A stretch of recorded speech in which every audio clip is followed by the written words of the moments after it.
Yes, today I appreciate to similar team. We have two hard game, but similar was too strong. I don't know. I didn't know today we were lost. I didn't know. I didn't sleep last night. Yes, but I appreciate to similar.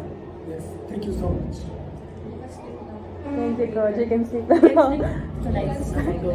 And for Remy, ano lang din masasabi mo na yun na panalo niyo yung game against Signal, also boosting your semifinals bid at the same time? Siyempre, unang-una po masaya po kaming lahat. Mas lumilinaw po yung daan sa semis po. So, pero hindi pa rin ako po tapos yung eliminations, hindi pa rin po kami pwedeng mag-relax or parang mag-banding-banding lang. Kailangan po namin matapos ng maayos yung eliminations, and then after nun, tingnan natin kung saan kami abutin. So, yun po. Thank you. And for Jonah, always consistent for Petrogas. Ano lang din yung yung masasabi mo sa game mo today against Signal na-sweep nyo nga sila? Masaya, kahit munti ka na magka. Pero, yun na, masaya kasi hindi namin minamaliit yung next games namin. Pero, yung nasabi ni Rem, iwanan yung buhay na babalik sa... So, yun. Fighting pa.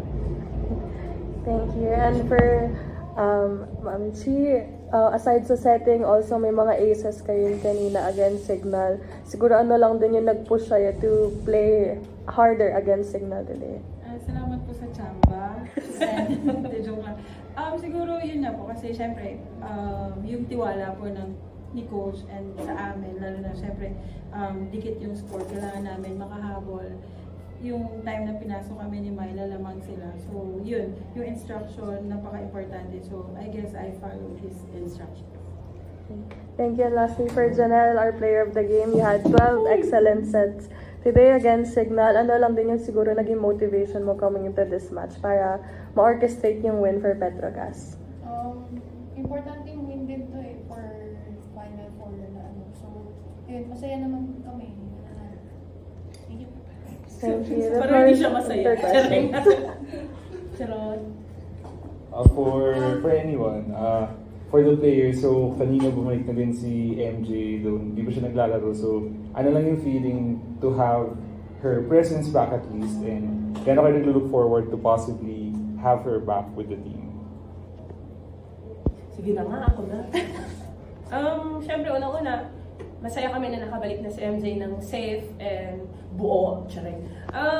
Yung presence niya, siyempre, malaking bagay yun. Knowing MJ, pero yun nga, lagi naman namin pinag-uusapan na kami pa rin naman yung nag-e-ensayo.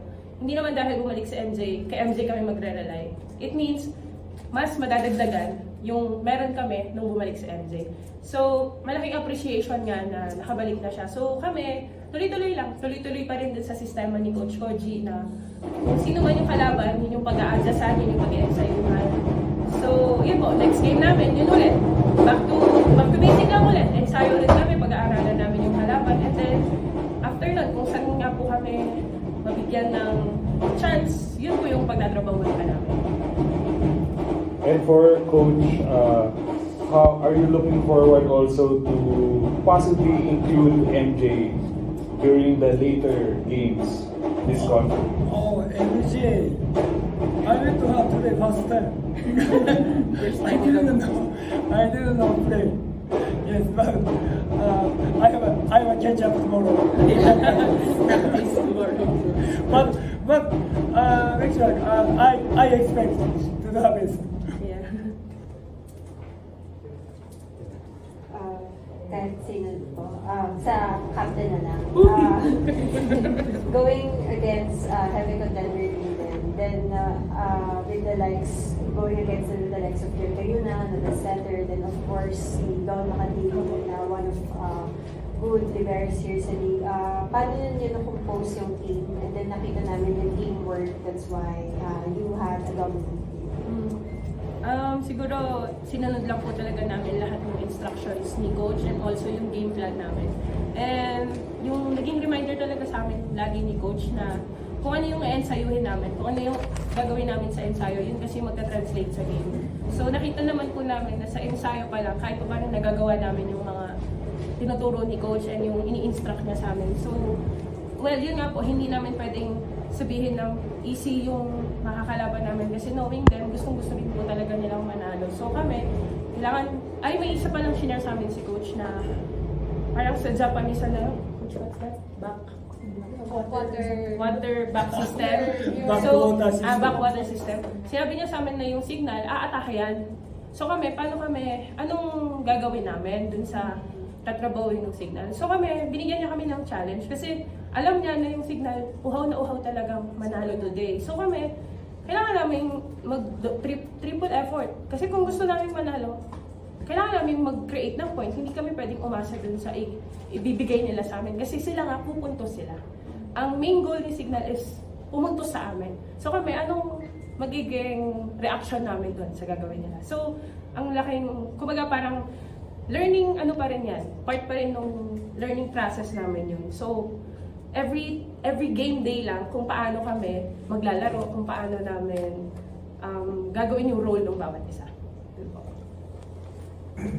For the setters, all throughout the conference, medyo madalas yung pag-rotate sa inyo ni Coach Koji. So, can you talk about yung playmaking nyo lang and yung system na pinapatupad ni Coach Koji kung bakit gano'n? As a setter. Siguro, yung the way si Coach magtiwala sa amin.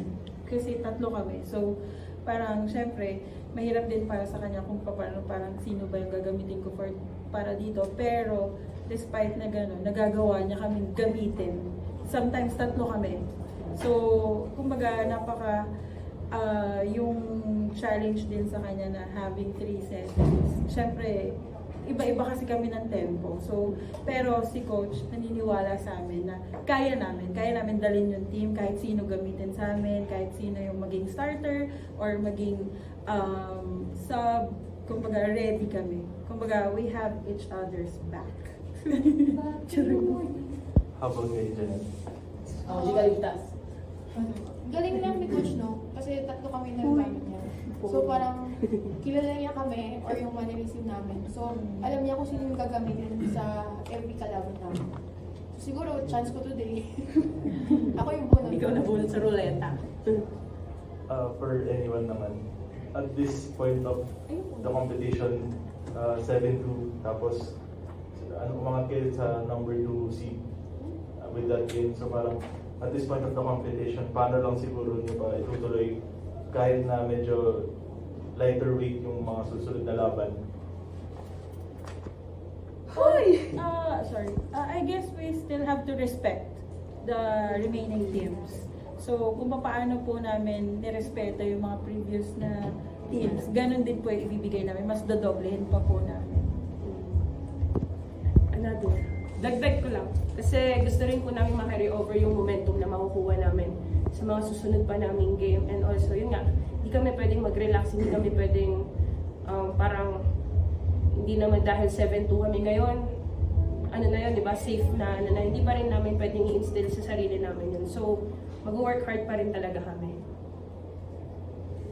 Coach, when is MJ joining practice or joining the test? Tonight. Tonight.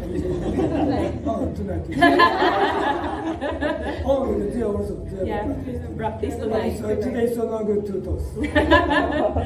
No good communication. Yes. Joke lang po, bukas pa po yun Regards to the youth players, parang mention nyo kasi kanina na, nga, parang magaling magparaso si Coach. How big of that yung ganong klaseng impact na, yun, I guess parang mas naging efficient yung energy niyo, knowing also na pagdating sa series, round robin ulit kayo sa mga kasama. Parang, paano nyo na naging efficient yung energy niyo through this way of substituting? Una-una, maliban dun sa nagiging efficient yung energy, siguro, kailangan muna namin pagkatiwalaan yung sistema na gusto niyang mangyari every game. Kasi yun po yung mahirap. Minsan kasi, bakit ako? Minsan naiisip mo yun eh. So ngayon, tiwala lang. Tiwala dun sa sistema ng coach. Tiwala dun sa desisyon niya. Kasi minsan, di ba, hindi namin naiisip kung anong rason. Pero kapag binalasa na niya, okay, yun pala yung reason niya. Tapos, yun nga po, sa pahondisyon naman, hindi naman po dahil parang hindi nasasagad dun sa kailangan pa rin po talaga namin mag-triple effort, lalo na papasok ng semis, hopefully mag-semis kami, magiging round robin. So, mas mahabang labanan, mas mahihirap yung kalaban, and syempre hindi ka pwedeng maging easy-easy lang. So, tuloy pa rin po. Yan. Thank you, Coach. Thank you, Jana. Thank you, Jana.